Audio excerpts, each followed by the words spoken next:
Hello everyone, চলে এলাম ছোট্ট একটা রেসিপি নিয়ে।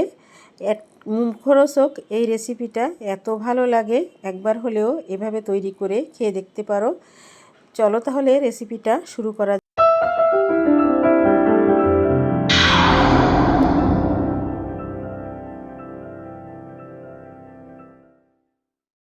আসসালামু আলাইকুম বন্ধুরা, দেখো বেলে মাছ নিলাম, বেগুন কেটে নিলাম, সাথে আছে কাঁঠালের বিচি।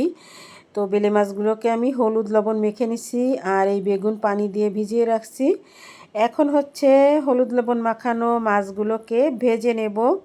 বন্ধুরা, এভাবে ছোট মাছ ভেজে রান্না করলে কিন্তু খুবই মজা হয়, আর ভাঙার কোনো ভয় থাকে না। তো দেখো আমি বেশি করে একটু তেল দিয়ে মাছগুলিকে ভেজে নিচ্ছি। তো এমনভাবে ভাজতে হবে, মাছ এই বেলে মাছ কিন্তু খুবই নরম মাছ। তো তোমরা দেখতে পাচ্ছ আমার এই মাছগুলো একসঙ্গে সব ভাজা হয়ে গেল। এখন আমি দেখো মাছগুলো কিন্তু তুলে নিচ্ছি, বাকি এখনও কিছু মাছ আছে, সেগুলোও আমি ভেজে নেব এই তেলে। তো সাইডে একটু লেগে গেছে, সেগুলো তুলে নিয়ে নিতে হবে, তা না হলে আবারও কিন্তু কড়াইতে কামড়ে ধরবে। তো এভাবে তুলে নিয়ে তারপরে বাকি মাছগুলো আমি ভেজে নেব। বন্ধুরা, দেখতে থাকো আমার আজকের এই ছোট্ট মাছের চচ্চড়ি রেসিপিটা। তো আবারও দেখো আমি বাকি মাছগুলো দিয়ে ভেজে নিলাম। আর বন্ধুরা, যখন মাছে লবণ মাখাবে তখন কিন্তু লবণের পরিমাণটা একটু বেশি করে দেবে, আর কড়াই তেল এগুলো সুন্দর করে ধোয়া ওঠা গরম করে নেবে, তাহলে কিন্তু মাছ ভাজা একেবারে কড়াইয়ে লাগবে না, আর মাছগুলো সব কিন্তু সুন্দরভাবে উল্টে পাল্টে ভেজে নিতে পারবে। মাছ ভাজা হয়ে গেল, তেল রয়ে গেছে দেখো। এখন আমি দিয়ে দিচ্ছি পেঁয়াজ।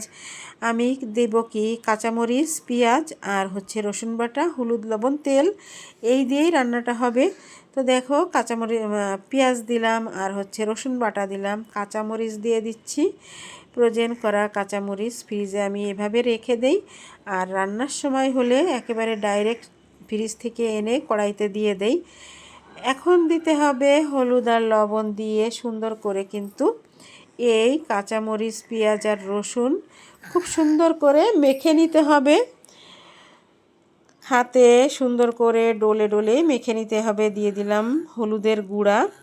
এখন হচ্ছে সব কিছু দেওয়া হয়ে গেল। এখন এই মশলাগুলোকে হাতে সুন্দর করে মেখে নিতে হবে। তেলটা কিন্তু এখন ঠান্ডা হয়ে গেছে, আর সেই মাছ ভাজা তেলের ভিতরেই কিন্তু আমি এই মশলাগুলো মেখে নিচ্ছি। বন্ধুরা, প্লিজ একটা লাইক দিয়ে আমার সঙ্গে থাকো। আর আমার আজকের এই রেসিপিটা দেখতে যদি কোনো নতুন বন্ধু এসে থাকো, তাহলে আমার চ্যানেলের পাশেই থেকে যেও। আর তোমরা যারা আমার ভিডিও দেখো তারা কিন্তু একটা লাইক দিয়ে আমার ভিডিওটা দেখো। আর এই যে দেখো, এখন আমি এখানে কাটা বেগুন আর সেই কাঁঠালের বিচি দিয়ে দিলাম। এই যে এখন অ্যাভেলেবেল কাঁঠাল পাওয়া যায়, এই কাঁঠালের বিচির রেসিপিগুলো যে এত ভালো লাগে, আর এই কাঁঠালের দানা কিন্তু পুষ্টিকরও কিন্তু। তো আমি দেখো এখন মশলার সঙ্গে এগুলো কাঁঠালের বিচি, বেগুন সুন্দর করে মেখে নিচ্ছি। মেখে হাতটা ধুয়ে পানি দেব খুবই অল্প করে, খুব বেশি কিন্তু পানি দেওয়া যাবে না, আর খুব বেশি এইসব ধরনের রেসিপিতে ঝোল রাখা যায় না, এটা মাখো মাখো রান্না করতে হয়। তো দেখো আমি কতটুকু পানি দিলাম, আর এখন আমি চুলাটা অন করে দিয়ে তারপরে ঝোলটা যখন ফুটে উঠবে তখন কিন্তু আমি এখানে মাছগুলো দিয়ে দেব। আর এই সব সাধারণ রান্নাগুলো কিন্তু খেতে দুর্দান্ত লাগে, আর এই রান্নাগুলো হলে কিন্তু আর কিছুই লাগে না। দেখো তরকারিটার কালারটা জাস্ট অসাধারণ। আর এই যে এখন আমি উপর থেকে ভেজে রাখা মাছগুলো দিয়ে দিলাম। এই রান্নাটা দেখলে যে কারোরই কিন্তু খেতে মন চাইবে। তো তোমরাও এভাবে রান্না করে দেখতে পারো। কিন্তু আমি রান্না করার সময়ে আমার ক্যামেরাটা মানে আড়াআড়িভাবে হয়নি, লম্বা হয়ে গেছে। তো কিছু কিছু সময় আমার কিন্তু কখনো এই ধরনের ভুল হয় না, তো হয়ে গেলে আর কি করা যাবে।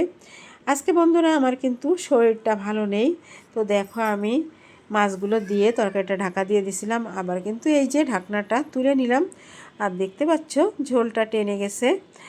আর আরও কিছুক্ষণ একটু জাল করে নিয়ে আমি চুলাটা বন্ধ করে দেব। বন্ধুরা, আমার আজকের রেসিপিটা কেমন লাগলো দেখো। আমি চুলাটা কিন্তু বন্ধ করে দিলাম, আর এখন আমি এই তরকারিটা একটা সার্ভিং প্লেটে সার্ভ করে নেব। দেখো আমার সার্ভিং প্লেটও রেডি। এখন আমি ডাইরেক্ট তরকারিটা এই প্লেটে ঢেলে নিচ্ছি। দেখো কালারটা কিন্তু দারুণ হয়েছে বন্ধুরা।